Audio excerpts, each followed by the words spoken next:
इस वीडियो में हम बात करेंगे बीसीजी के बारे में यानी ब्राइट कॉम ग्रुप लिमिटेड के बारे में। जहाँ पे शेयर 52 वीक का यहाँ पे 22 रुपये 95 पैसा, आई थिंक यहाँ पे 20 रुपये से भी ऊपर का यहाँ पे हाई जो है लगा चुका है। आपके सामने है यहाँ पे। और 7 रुपये से भी कम के आसपास, मैंने 7 रुपये के आसपास कह सकते हो कि यहाँ पे लो लगा चुका है 52 वीक का। अभी के टाइम में ट्रेड कर रहा है 8 रुपये 73 पैसे के प्राइस पे।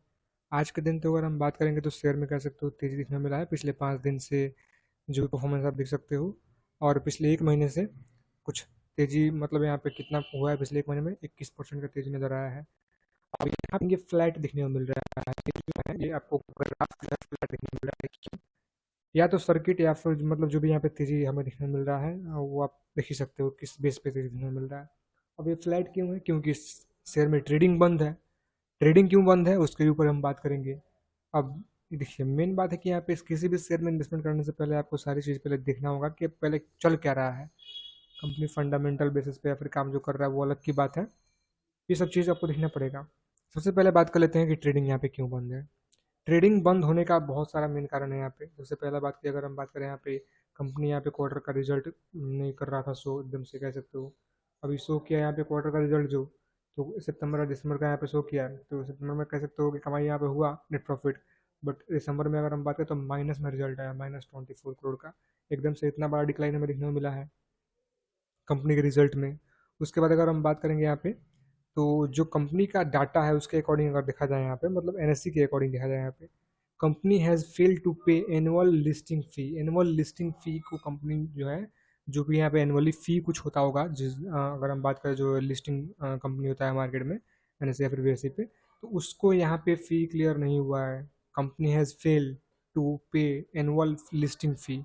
लिस्टिंग फ़ी का कंपनी ने यहाँ पे क्लियर नहीं किया। यहाँ पे अकॉर्डिंग टू एनएससी अगर देखा जाए तो यहाँ पे वो फेल हो गया है। तो वो चीज़ कहीं न कहीं है। उसके बाद मतलब ये देखिए, मेन बात है कि रूल के हिसाब से अगर आप नहीं चलोगे, मानते हैं आप, आपका कंपनी अगर एनएससी में लिस्टेड है, अगर आप उसके रूल के मुताबिक अगर नहीं चलोगे तो फिर कहीं न कहीं तो आपको पेनल्टी या फिर कह सकते हो जो भी जो कंपनी का रूल रेगुलेशन होगा उसके हिसाब से आपको फॉलो करना ही पड़ेगा।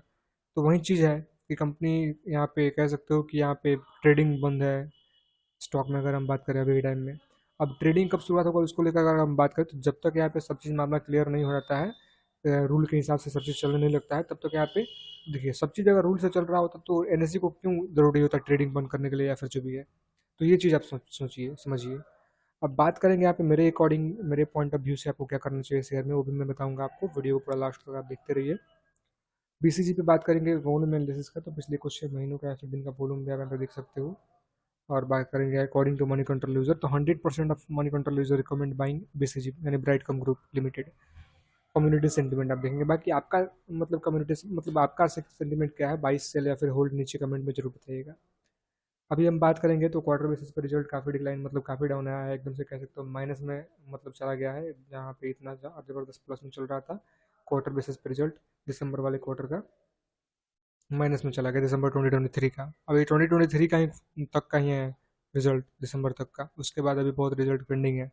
अब देखिए वो कब निकल के आता है, तो वो देखने लायक होगा। जब जैसे रिजल्ट निकल के आता है उसके बाद कह सकते हो अगर अच्छा है तो कह सकते हो सकता है कि अच्छा हमें परफॉर्मेंस दिखने में मिल जाए। खराब आया तो और भी हो सकता है कि रोड में दिखने में मिल जाए। कंपनी के ऊपर 99.93 करोड़ का डेट है, यानी 99 करोड़ 93 लाख का कंपनी के पास डेट है। कैश कंपनी के पास 5.77 करोड़ पड़ा हुआ है। 5 करोड़ 77 लाख का कंपनी के पास कैश है, और इतना डेट है यानी कर्ज है। बात करेंगे और भी कुछ इन्फॉर्मेशन के बारे में यहाँ पे। तो मेरे अकॉर्डिंग आपको क्या करना चाहिए, देखिए पेनी स्टॉक है ना, यहाँ पे मैं एक ही बात बोलूँगा, जितना आपको लगे कि मैं इतना इन्वेस्ट करने के बाद मैं उतना लॉस सह सकता हूँ, उतना ही आप इन्वेस्टमेंट कीजिए किसी पेनी स्टॉक में, किसी भी पेनी स्टॉक में बता रहा हूँ।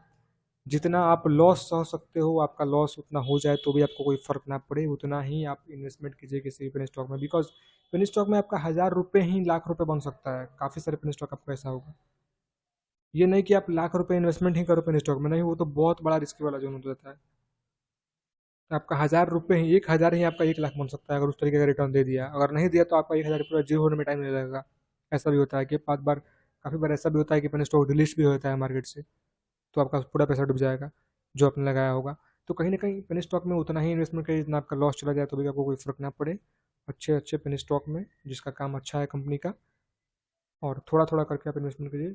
आपका अगर मतलब मान लीजिए आपने अगर लाख रुपए लेके मार्केट में एंटर किया है, तो 500 1000 रुपये कोई बड़ा नहीं है पेन स्टॉक में, अगर अच्छा पेन स्टॉक है तो। अदरवाइज मैं उतना भी नहीं बोलूँगा अगर रिस्क आप देखिए, मैं आपको एक ही बता रहा हूँ, बात क्या है कि वो है कि आपको उतना ही इन्वेस्टमेंट करना है किसी भी स्टॉक में जितना आपका पूरा जीरो हो जाए तो भी कोई फर्क ना पड़े। और अलग अलग सेक्टर में अलग अलग बड़े बड़े स्टॉक में आप आजकल बड़ा बड़ा स्टॉक का उतना भरोसा नहीं है, कब गिर जाए कब क्या न्यूज़ आ जाए, तो पेन स्टॉक का क्या भरोसा है बताइए। तो कहीं ना कहीं ये सब चीज़ आपको ध्यान में रख कर चलना होता है। आपको पेन स्टॉक मिल जाएगा 20 25 30 रुपये के अंदर, 40 50 रुपये के अंदर, जो कि फंडामेंटली काफ़ी अच्छा है, वहाँ पे इन्वेस्टमेंट कीजिए थोड़ा थोड़ा करके। बट एकदम से इतना वीक फंडामेंटल में इन्वेस्टमेंट होना चाहिए, बट उतना ज़्यादा नहीं होना चाहिए, थोड़ा कम ही होना चाहिए। तो ये चीज़ आपको ध्यान में रख कर चलना है। बाकी अगर हम बात करें तो आपका क्या ओपिनियन है शेयर को लेकर, प्लीज़ नीचे कमेंट में जरूर बताइएगा। और बाकी मैंने स्टॉक के बारे में मैंने आपको बता दिया ही, आपको क्या करना चाहिए क्या नहीं करना चाहिए। अलग अलग ऐसे स्टॉक में अलग अलग सेक्टर में अपना पोर्टफोलियो डाइवर्सिफाई रखिए, ताकि आपका किसी सेक्टर में किसी स्टॉक में लॉस भी चल रहा हो तो किसी स्टॉक में आपको अच्छा रिटर्न मिल जाए। अपना 100% कैपिटल किसी भी एक स्टॉक में इन्वेस्टमेंट नहीं करना चाहिए। वीडियो केवल एजुकेशन पर्पज के लिए है, कोई भी बाई सेल या फिर होल्ड की रिकमेंडेशन नहीं है। कोई भी इन्वेस्टमेंट करने से पहले अपने फाइनेंशियल एडवाइस लीजिए, उसके बाद सोचिए आपको क्या करना है, अदरवाइज इग्नोर इट। चलिए मिलते हैं किसी दूसरे वीडियो में किसी दूसरे इन्फॉर्मेशन के साथ, तब तक के लिए bye bye. This video is only for education purpose.